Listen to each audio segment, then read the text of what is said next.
नमस्कार दोस्तों, एक बार फिर स्वागत है मेरे एमपी न्यूज़ चैनल में। आज चलिए हम बताते हैं अतिथि शिक्षकों के लिए बड़ी खुशखबरी की बात है। जानिए इस वीडियो में आखिर क्या अतिथि शिक्षकों के लिए नई खुशखबरी आई है। तो वीडियो दोस्तों नमस्कार। और जिन लोगों ने कमेंट्स किए उनके लिए बहुत बहुत धन्यवाद। रमेश साहू, राकेश राघवंशी जी और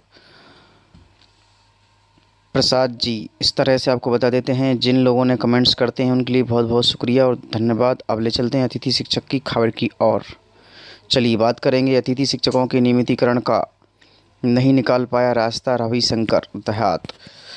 पिछली सरकार ने हमारे साथ बिल्कुल छलावा किया है। इस तरह से आपको बता देते हैं कि मध्य प्रदेश के आज अतिथि शिक्षकों की स्थिति और दयनीय होती चली गई, क्योंकि मध्य प्रदेश की सरकार ने सिर्फ़ और सिर्फ हमारे अतिथि शिक्षकों के साथ छलावा किया है, झूठे वादे किए हैं। इस तरह से अब मध्य प्रदेश का अतिथि शिक्षक इस बात को समझ चुका है। इस तरह से मध्य प्रदेश के अतिथि शिक्षकों के लिए अब स्वयं लड़ना होगा। पिछली कांग्रेस सरकार में प्रदेश के शासकीय स्कूलों में अध्यापन कराने वाले अतिथि शिक्षकों को नियमित करने के लिए सबसे अधिक तवज्जो विपक्ष की भूमिका निभाते हुए वर्तमान भाजपा सरकार ने दी थी। उन्होंने कहा था कि यदि हमारी सरकार होती तो हम आपको नियमितीकरण कर देते, किंतु आपको बता देते हैं समय कुछ ऐसा बदला और उन्होंने विधायक खरीदकर कांग्रेस की समाप्ति कर दी और भाजपा की सरकार बना ली।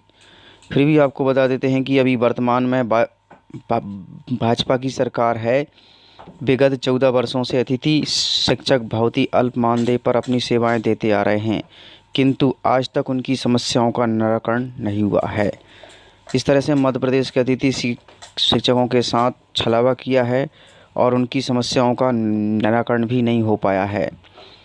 यदि मध्य प्रदेश के अतिथि शिक्षकों के साथ इतना दुर्व्यवहार कर रही है सरकार, माननीय मुख्यमंत्री श्री शिवराज सिंह चौहान जी से कई आवेदन निवेदन किए गए और कहा गया है कि ज्ञापन के माध्यम से कि हमारे मध्य प्रदेश के अतिथि शिक्षकों को जल्द से जल्द नियमितीकरण किया जाए, किंतु आज तक शिवराज सरकार और उनके मंत्रियों ने कोई भी बात को नहीं सुनी है।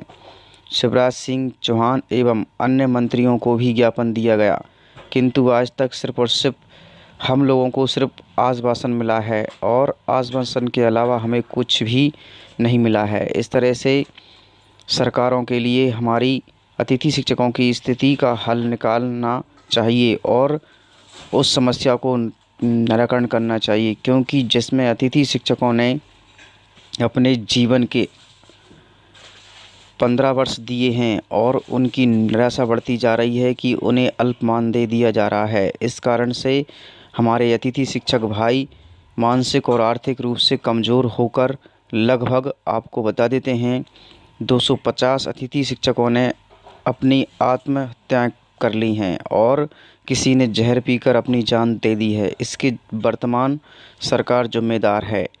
इस तरह से हमारे कई मध्य प्रदेश के अतिथि शिक्षकों को हमने गुमा दिया है और इनके भविष्य के लिए नीति बनाकर जल्द से जल्द नियमितीकरण की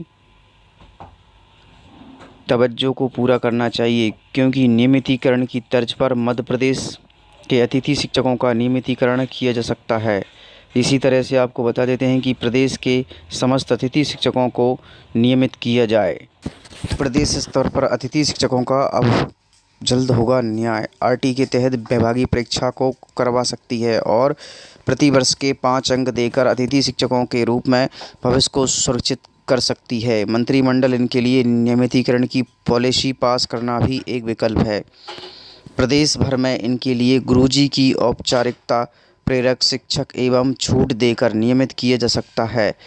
अतिथि शिक्षकों संघ के प्रदेश अध्यक्ष एवं जिला अध्यक्ष सतना के रविशंकर देहात ने इन संबंध में कहा है कि मंत्री अफसर गुणवत्ता की बात पर रह चुके हैं, जबकि अतिथि शिक्षकों को आज विगत 15 से कई वर्ष हो चुके हैं। सेवाएं लेते अनेक विद्यार्थी अच्छे मुकाम पर पहुंच गए हैं, बेहतर शिक्षा परिणाम देते हैं। इतना ही नहीं, सालों तक सरकारों को गुणवत्ता भी दिखाई है। मध्य प्रदेश के अतिथि शिक्षकों की आस है कि शिवराज सरकार अतिथि शिक्षकों को ध्यान में रखते हुए उनकी मांगों को लेकर और बजट में शामिल कर अतिथि शिक्षकों को 14 वर्ष के वनवास से मुक्त करे और समाप्त करे।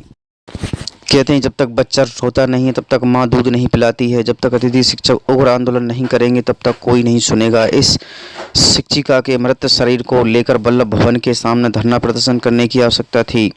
मैंने पहले लोगों के लिए भी सरकार से इस लड़ाई लड़नी चाहिए थी, मगर अतिथि शिक्षकों ने समर्थन पोस्ट कार्ड नहीं भेजे। इससे लगता है कि अतिथि शिक्षक सिर्फ सोशल मीडिया पर मैसेज कर सकता है, ना कि इसमें संगठन और ना ही इसमें मजबूती है। इस बात को जान चुकी है सरकार, इसलिए अतिथि शिक्षकों का कुछ नहीं हो सकता। इस तरह से शायद अतिथि शिक्षक खुश हैं कि मेरी शुभकामनाएं शायद अतिथि शिक्षकों के साथ है, और इसी तरह से हम इस आवाज़ को आपके लोगों और सभी लोगों तक बढ़ाते रहते हैं। शिक्षिका के घर वालों की आज क्या स्थिति हो रही होगी, इस तरह से आप खुद समझ सकते हैं। किंतु मध्य प्रदेश का अतिथि शिक्षक आज भी चुप बैठा हुआ है। इस तरह से मध्य प्रदेश के अतिथि शिक्षकों को आवाज़ उठानी चाहिए ताकि हमारी अतिथि शिक्षिका को एक न्याय मिल सके। आपको बता देते हैं कि सरकारी नौकरी नहीं मिलने से परेशान होकर शिक्षिका कैलवाई ने कीटनाशक पीकर अपनी जान दे दी। महिला अतिथि शिक्षक कीटनाशक ने अपनी जान को गंवा बैठी हैं। इस तरह से आपको बता देते हैं उनके परिजनों का कहना है कि कैलवाई को आज कम से कम 3 या 4 महीने से सैलरी नहीं मिली थी। इस तरह से घर का पालन पोषण मुश्किल हो गया था। 2-3 महीने से वेतन कटकर आता था। इस तरह से उनके चलते तनावग्रस्त होकर आत्महत्या का कदम उठाया। घटना अलीराजपुर के क्षेत्र की है। इसमें शिक्षक वर्ग 3 के रूप में गांव में ही पटेल फलिया प्राथमिक विद्यालय में सेवाएं देती आ रही थीं और इनके 5 भाई बहनों ये सबसे छोटी थीं। अलीराजपुर कॉलेज में इनकी पढ़ाई पूरी की थी और इसके बाद नौकरी की तलाश कर रही थी। इस तरह बीच में प्राथमिक विद्यालय में अतिथि शिक्षक के रूप में चयन हो गया। वर्ग 3 में उसी नियमानुसार 5,000 रुपये मानदेय दिया जाता था, लेकिन पूरा मानदेय नहीं मिला। कम मानदेय मिलने के कारण परेशान रहने लगी और परिजनों का कहना है कि सरकार के लिए सरकारी नौकरी का प्रयास कर रही है लेकिन नौकरी नहीं दे रही। इस कारण से परेशान होकर गुरुवार को कैलवाई ने अपने घर स्कूल के बीच स्थित खेत में कीटनाशक पीकर आत्महत्या कर ली। जानकारी के मिलते ही पुलिस मौके पर पहुंची और बताया जा रहा है कि हमारे ज़िले में 2100 अतिथि शिक्षक कार्यरत हैं पर समय पर वेतन नहीं मिलता है। आत्महत्या के बाद संयुक्त अतिथि शिक्षक संघ के शासन को आड़े हाथ लिया और कहा कि अल्प मानदेय भी दिया जाता है और परिवार की पूर्ति नहीं हो पाती है। अतिथि शिक्षकों की आर्थिक तंगी से जूझ रहे हैं। इस कारण से शासन उनके भविष्य के साथ गंभीरता से नहीं ले रही है और उनके साथ खिलवाड़ कर रही है। जिले में तकरीबन 2100 अतिथि शिक्षक कार्यरत हैं लेकिन इनमें से किसी को भी समय पर मानदेय नहीं मिलता है। कभी 2, कभी 4, कभी 5-5 महीने तक का मानदेय नहीं मिल पाता है। हमारे शिवराज सिंह चौहान जी को भी सुन लीजिए अब। इंदौर गया था, बाद में हमने स्टार्टअप कॉन्क्लेव भाग दिया। मुझे आश्चर्य हुआ कि इंदौर के बच्चों ने जो स्टार्टअप स्थापित किए वो कमाल कर रहे हैं। एक स्टार्टअप तो 8,000 करोड़ की कंपनी होगी, 700-800 करोड़, 2,000 करोड़, 4,000 करोड़ इंदौर के अपने बच्चों ने किया। जब इंदौर कर सकता है मेरे बेटा बेटी, तो भोपाल तो नहीं कर सकता। बड़े जो हमारे बच्चे अलग अलग स्थानों से जुड़े हैं वो क्यों नहीं कर सकते? कर सकते नहीं, करना है। उसके लिए जो साधन सुविधाएं जुटानी,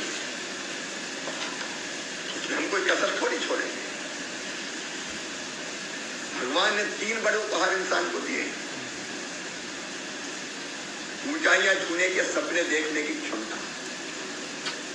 बड़ा सपना देखो,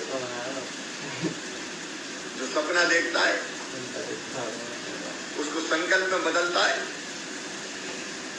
और फिर अचीव करने के लिए मेहनत करता है, सफलता उसको मिलती है। सफलता अवश्य भाती है। नया सोचो, कुछ कर गुजरने का सोचो। असंभव को संभव बनाया जा सकता है और इसलिए हम ठानते हैं तो हम जीतते हैं। Thanks for watching. Like and comments and subscribe.